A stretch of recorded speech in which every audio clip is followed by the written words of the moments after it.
Hi and welcome to our new series, How I Settled in West Sweden. In this series, you will hear the real stories of people who have embraced living in a new country and have settled in West Sweden. Today, you will hear the story of Mélanie Boucarut, who moved to Gothenburg from France for her job. Mélanie has lived in many countries and talks about the cultural differences of living in Sweden. Sweden has been my biggest cultural shock. Out of all the countries I've lived and worked in, for example, politeness is exactly the opposite between France and Sweden. So what's very polite in France is very rude in Sweden, and what's very polite in Sweden is very rude in France. So a culture like Sweden is called a coconut culture because the outside skull is very hard to come in, but as soon as you come through that first very hard barrier, in the inside it's very easy and very lovely and very warm. When you live here, the quality of life and everything that is possible when you actually are settled here and have your routines, etc., it's so good. So I'm Mélanie, I'm French, I'm 51, and I've had quite an international life. I started moving to the US when I was 14 to learn English, so I went 1 year in an American family in Seattle to learn English. Then I lived 1 year in the Netherlands. I moved then to Paris to do my studies. Then I lived in Australia, in Sydney for a while. And then I worked in Mexico, in Guatemala, in the Ukraine. And then I had a job that was taking me in a lot of places. So I worked several months in Morocco, in Algeria.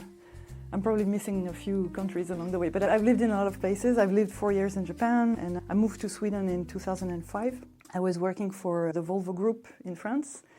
And they sent me to Sweden for a 1 week long workshop. And at the end of the workshop, they asked me if I could come back the week after, so I did. And then at the end of that week, they asked me if I could come back for a week. And after a few months of traveling back and forth, I said, okay, if you want me to work in Sweden, I'd be delighted, but let's make sure that I live also in Sweden so I can not be traveling all the time. And so I moved to Sweden in 2005, so that's 20 years ago. I lived in Japan in the middle, so in total I've been in Sweden for 15 years.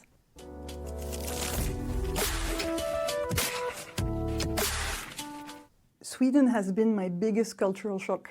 Out of all the countries I've lived and worked in, it's been the country where I find that I've had the most surprises, most of them good, a few of them a little bit less good. So it can be because this is the country outside of France where I've lived the longest, but I think it's also because on the surface it looks very much like France, but there's very big differences, and I experienced more cultural shock in Sweden than I did in Japan, for example. Because in Japan I was pretty much expecting everything to be different, and so I had my focus trying to go beyond appearances all the time. Whereas in Sweden, I think I got fooled more than once by just assuming it would be a certain way and then noticing that expectations were very different. So to be very specific, for example, politeness is exactly the opposite between France and Sweden. So what's very polite in France is very rude in Sweden, and what's very polite in Sweden is very rude in France. So it creates, as you can imagine, a lot of not so pleasant situations in the beginning where you try to be really nice and polite and be a good guest or a good colleague, and then you end up doing things that are not so appreciated. For example, in France, what the focus or the emphasis with politeness is about relationship and about showing how you belong and how the other person belongs, etc.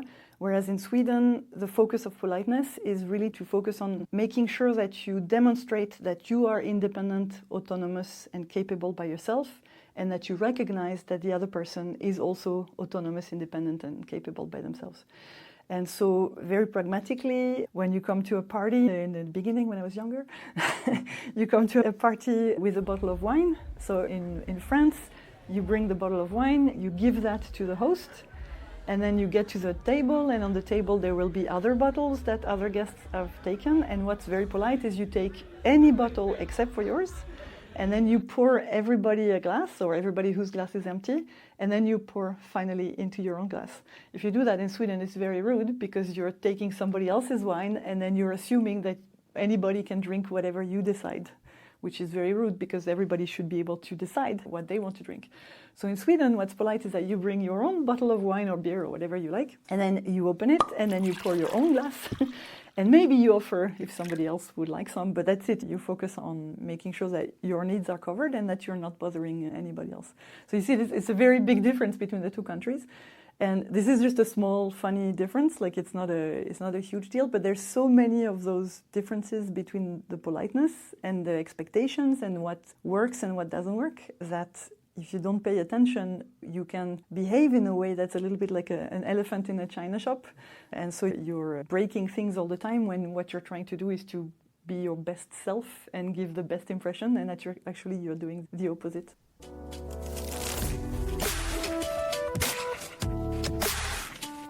So something I learned along the way, so I learned this in different countries, but I really fine-tuned it here in Sweden. I can give is the example of negotiating or bargaining. So in France, it's very common, not everybody does it, but a lot of people will bargain or try. So a no in France is seldom the end of the conversation. No in France, in most cases, not when a woman says no, but in other cases, when somebody says no, it means I'm not convinced yet. That's what it means. So as a French person, you hear no, you're like, okay, I have to come with better arguments.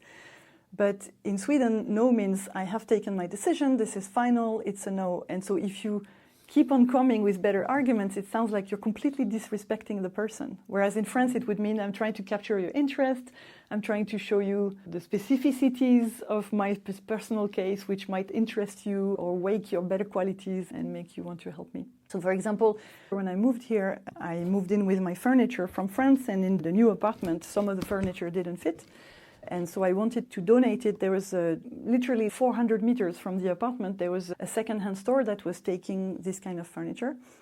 And I was alone in Sweden, I didn't know anyone, and I was not strong enough to carry this piece of furniture. They were too big for me. So I called them, and they sent 2 guys who came and picked whatever they wanted to take. And there was one piece of furniture that, for some reason, they didn't want. I think they didn't sell that kind of things. And so I asked them, since they're there, would they mind just taking it down? There was like 5 steps of stairs, and just to put it in the cellar. So it was literally very little, and it was not very heavy for 2 men. But for me, it was impossible. It was too bulky. And they said, no, that's not our job. We don't do it. And I was so surprised because in France, maybe there's more sexism also, but in France, you, as a woman asking 2 men, of course, they would have done anything to do that.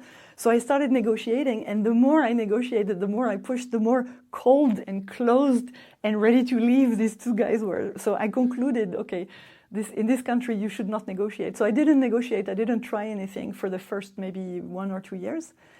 And then I got to learn the culture better, and then I realized that, of course, you can negotiate in Sweden. It's just that you do it in a very different way than in France. So in Sweden, the way to negotiate is to put on the table the reasons why you think you should get a different deal than what's proposed. And you have to show at the same time that whatever decision the person will take, you will accept it. If you manage to do that, you can negotiate. And I've been negotiating very successful things. So I'll give you a small example. I had this beautiful old chair that I really like, but a wooden chair, and it was all wobbly. And one of my friends could fix it, so he came and picked it up. He had a car that day, so he picked it up by car. A few weeks later, he calls me and said, your chair is ready. Why don't you come and pick it up? So I said, yeah, sure, I'll come for fika, and then I'll pick up my chair. So I go to his house. He didn't have a car that day. We have fika, and then I get ready to go home. And so I pick up the chair, I say thank you, and I leave to go home. And he says, how are you going to get home? And I said, well, take the tram. The tram is direct from your house to my house. And he says, you're not allowed to take the tram with bulky furniture. It's not allowed. And I'm like, it's Sunday afternoon, it's 3 o'clock, there's nobody in the tram. This is not going to be a problem. He said, no, but it's forbidden. If you do that, you're going to get kicked out of the tram, and they don't joke around with this. So don't even try to take the tram.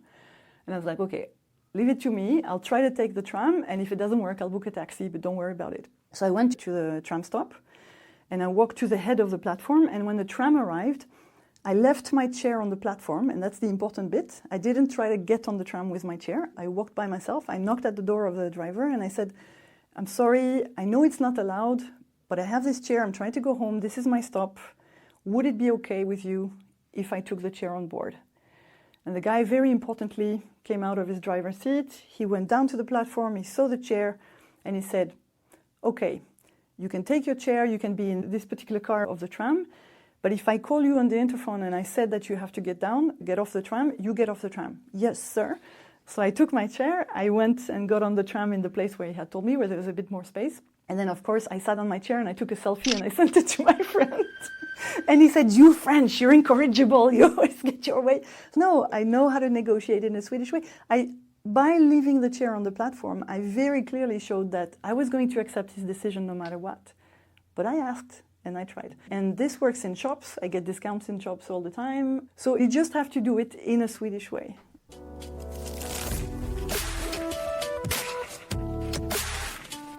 So there are huge differences in the way the Swedish work life is compared to other countries I've been in. I think the biggest shock or the biggest difference that most foreigners experience when they come to Sweden is that, at least on the first day, all the new colleagues are wonderful. Like, they're super friendly, they take you out to lunch, they chit-chat, like all of that is just like in most places I've ever been, it's like that. But then from day 2, they start to behave as if you don't exist. So you come in, you say hi to these people who were so warm and wonderful the day before, and people, they answer, they're polite, but they barely answer and they don't chit-chat. If you say, anybody wants a coffee? If you get one grunt as an answer, you're lucky. So it's very cold and very different. And then at 11:30, they all go as one man for lunch, and they don't invite you and they don't propose you to take you to lunch. So you feel a bit lonely. And you start to think, what did I do? Did I make a stupid joke yesterday? Did I forget to take a shower? What's going on? And it's like this for a while, and it takes maybe a year or a year and a half. It takes a very long time. And then from one day to the next, and you don't understand why, they are super warm again, and then they behave like they're your best friends, and they invite you to the son's wedding or to their birthday, or they go for a beer in the evening or whatever. So you don't really understand what's going on. And what I can share maybe is how I've made sense of that, so that I can cut down this period from 1 year or 1.5 years. I'm down to about 3 months now, where you experience this cold shoulder effect for a few weeks, but you know exactly why, and you do exactly what's needed so that it's as short as possible. The big difference, and it took me a while to understand that, and it's something I think you discover only with hindsight, is that when Swedish people accept you into their group, they take a big commitment towards you, meaning that once you're accepted, if you make mistakes, or if you do something that you shouldn't do, or if you put the group in trouble, or any kind of thing that you might do that is not easy and smooth for everyone, they will bail you out and they will save you. So because of that commitment they're making to you, of course they don't want to just admit anyone into the group, because they're taking a big risk.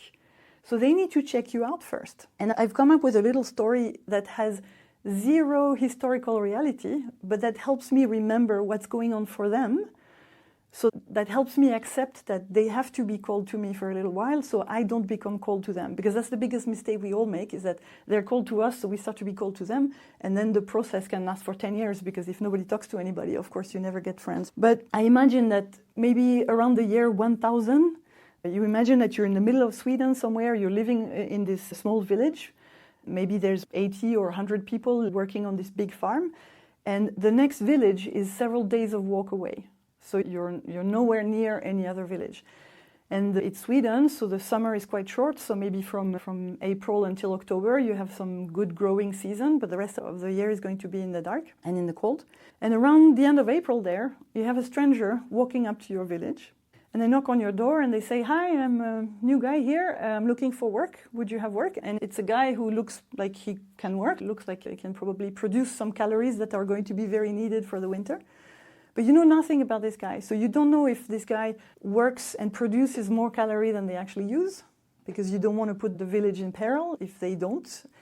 And you don't know how they are socially. So maybe they are very nice because it's the first day, but you don't know if they're going to be rude to old people, or they're going to be mean to children or to animals. Like, you don't know who they are. So you really need that extra pair of hands. So you say, yeah, sure, come in. But you don't want to be too friendly to them, because if you're friendly to them, at some point you're going to have to tell them to leave the village.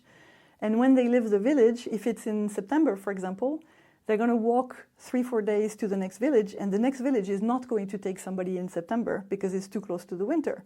So that guy is going to die.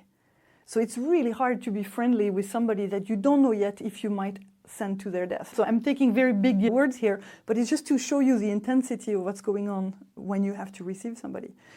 So you spend the whole summer with that person, and they're working, and then you notice, and you ask different people in the group. You ask the children, yeah, he's so nice, he made that toy for me. And then you ask the old people, yeah, he helped me carry my wood, whatever.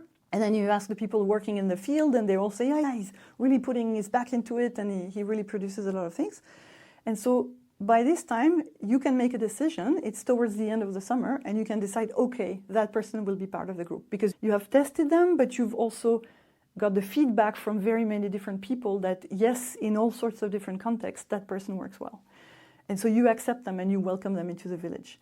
And then the very next day that you welcome them, they have an axe and they chop off their foot, and so they can't work anymore. They're part of the village now, and so you will care for them until they're at the end of their day, right? So that's the way it works.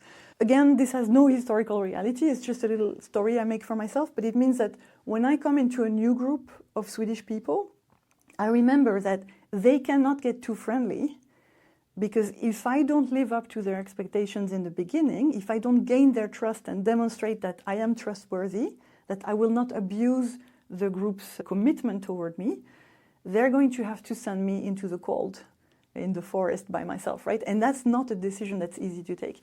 So when I think like that, helps me really very much accept that they need to check me out. And so that helps me also avoid the mistakes that a lot of people do. But I also see Swedish people who change cities, for example, they make the same mistake as foreigners. So that's quite interesting. It doesn't matter what nationality you are. When you get into a Swedish group, you have to demonstrate that you're trustworthy. So for all the time that the group of people is acting a little bit cold towards you, you have to demonstrate that you're a good person. So you still have to make chit-chat, even though the answers are very cold or very little, propose your help, show how you're bringing value to the group, propose your help. And many cases people will say no, but they will notice your willingness, they will notice that you're trying your best, they will notice all the good things, they will start to notice the results if you're at work, like whatever you're producing, whatever work you're doing. And based on that, they're going to accept you quite soon into the group. And if you make the mistake of, oh, they don't want to talk to me, so I will not talk to them, then you make that process extremely long. The second important thing also for the story is that in order to take their decision, they're not going to rely only on their own impression of you. They're going to want the rest of the group's impression of you. So it's not like nobody has a checklist and goes and checks on this person. It's more, informal and also subconscious. Like they don't do it consciously, but they do it. And so if you're working, like you're in a group of 10 people and you're naturally working with person number 1 and 2, it's very natural to ignore the others, especially if they're not particularly warm and friendly towards you in the beginning. But that's the big mistake. You have to keep on putting energy into the system with those other 8 people, because their opinion will be very important to person 1 and 2. And once you've done that, it shortens the time very drastically, and then you can enjoy a wonderful relationship with your Swedish colleague.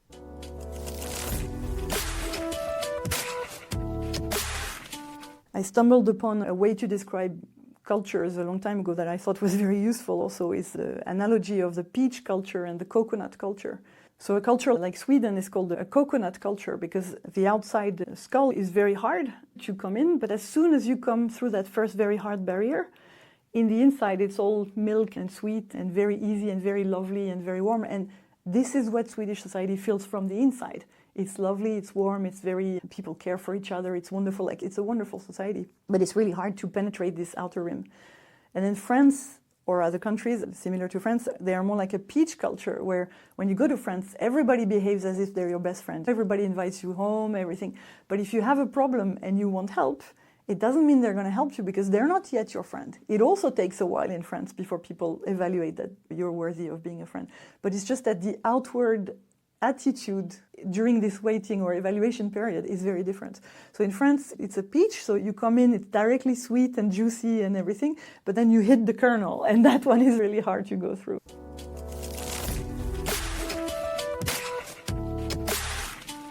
I think the mindset I have when I move to a new country is mainly curiosity.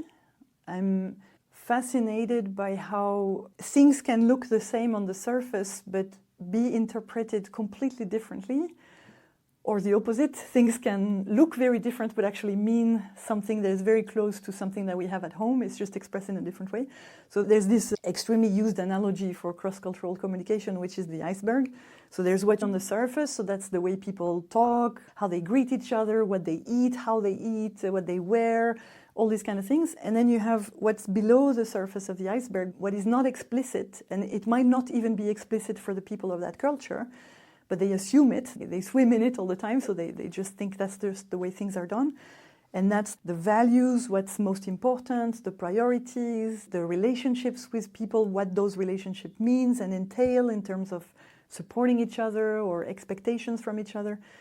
And when I move to a new country, of course, the first thing you notice is what's above the iceberg. So it's fun to go to Japan and see how people dress differently or eat differently, whatever. But what I'm fascinated about is the different expectations and the different things that we want from each other or we think are natural, or how the relationships should be. And I put quotes around should, it's in that context.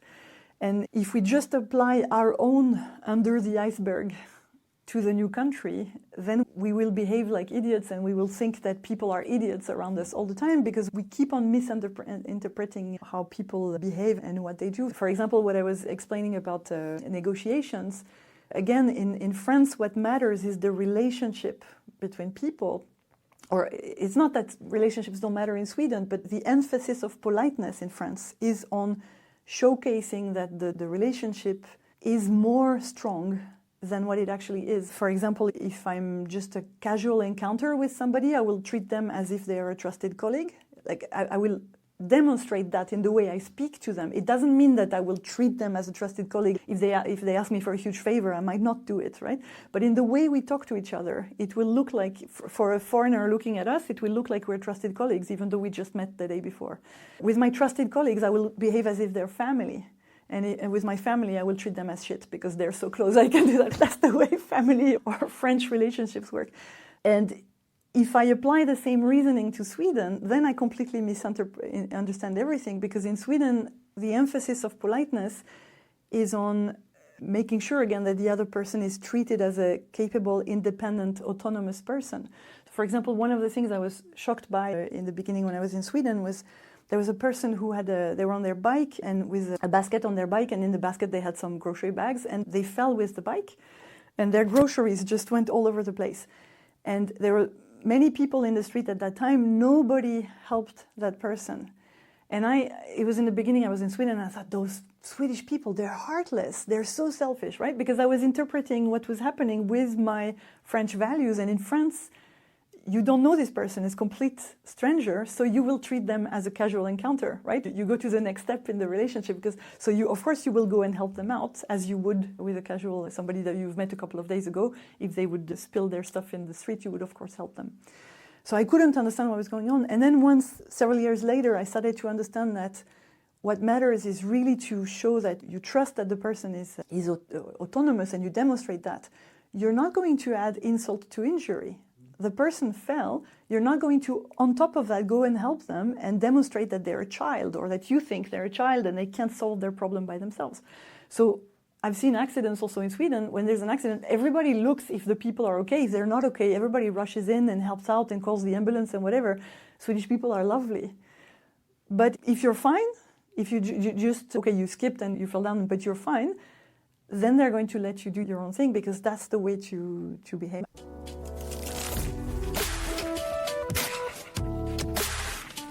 My advice when you move to Sweden is prepare to survive the first few weeks or months of being, feel like you're a little bit shunned out. In real term, you're actually being evaluated.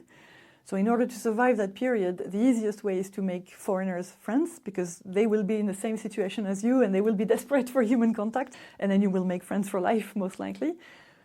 But be careful to spend the right kind of energy and effort investing into your Swedish relationships, because first of all, if you move to Sweden, I guess that you're interested in learning about the Swedish way of life, and the best way is to behave as a Swede and start to learn how that works, and to make Swedish friends and make good contacts with your Swedish colleagues. So put in the energy. It's a little bit different as in other places. It's a little bit counterintuitive, perhaps. It's a little bit hard sometimes, especially if you move in January, it's dark, you don't know many people. It's hard to do the chit-chat and show that you're a good person when the other person in front of you is hardly answering or whatever. But it pays off millions later on, because then you make those beautiful relationships and you're inside the coconut. And I promise you, inside the coconut, it's lovely. It's really nice. So it's just to find ways that you can survive. Those first few months are tough. That's true. They are tough. So find ways to survive them. And maybe something also is that it's a little bit less difficult for Swedish people to lend their trust to people or give their trust to people when there is a clear frame for meeting that person. So it's really hard or almost impossible to meet a Swedish person casually. But if you have a framework, so for example, if you're together in a sports club or in an arts club, or if you met at a friend's or a colleague's house or things like that, then it makes it so much easier for Swedish people to relate to you, because you can borrow a little bit of the trust that they have for that institution or that group already. So really invest your energy in the beginning. It's a little bit unfair because it's in the beginning that you have the least energy, because you already stretch very thin with learning the language, getting acquainted to the new place, your new house maybe, or your new apartment, settling the kids in a new school, in a new environment, getting to know a new job. Like all of these things are overwhelming. Or if you're the person who is not working perhaps, and your spouse and your child are working or at school, and so you're alone at home, like it's already a time when you don't have a lot of energy, and this is the time when you also have to invest energy. But this is really well-spent energy. So this is my advice, is just give it all in the beginning. It's exhausting, but it's really worth it.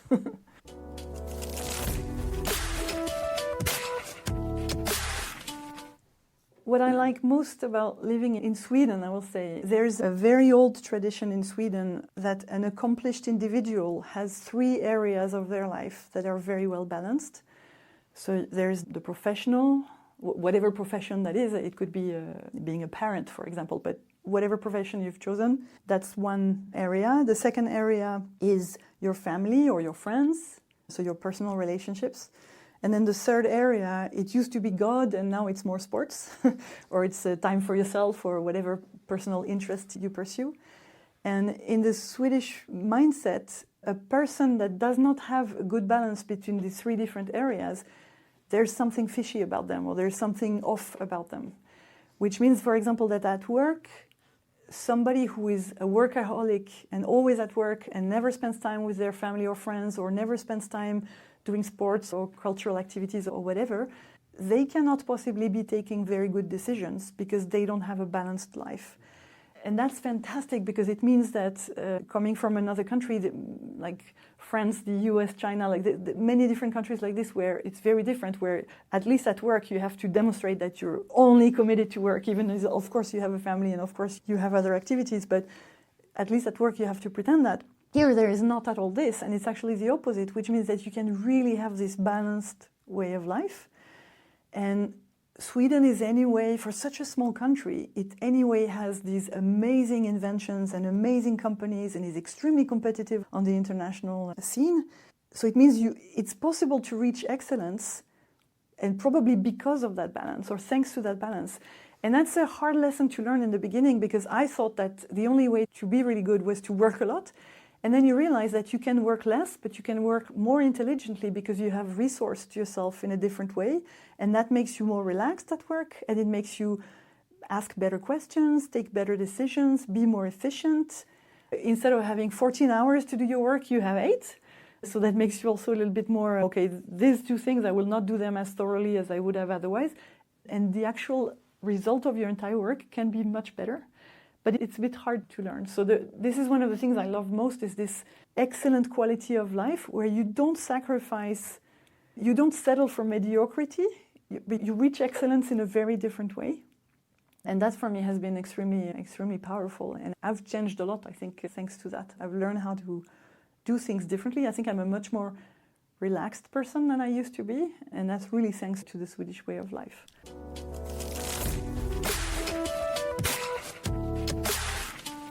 Gothenburg as a city, it's a wonderful city. For me, it's the perfect balance between city and nature. Like, nature is really at the end of the tram line. You can go to the archipelago at the end of the tram line. You can go to the seashore, forest and lakes at the end of the tram line. There's all these different places, and there's many more that you can go to. It's a big enough city that you have an opera house, you have a symphonic orchestra, you have lots of theaters, you have theater in English, you have theater in Swedish, you have tons of concerts, there's tons of sports of any kind. There's a huge offering of many kinds of activity. And at the same time, it feels like a very small city, it feels like a village. I bump into people I know all the time. So there's a good balance between those two aspects. I think it's a very balanced city in many ways, and for me, it works beautifully. I love that. When you live here, the quality of life and everything that is possible when you actually are settled here and have your routines, etc., it's so good. So I can really recommend coming here.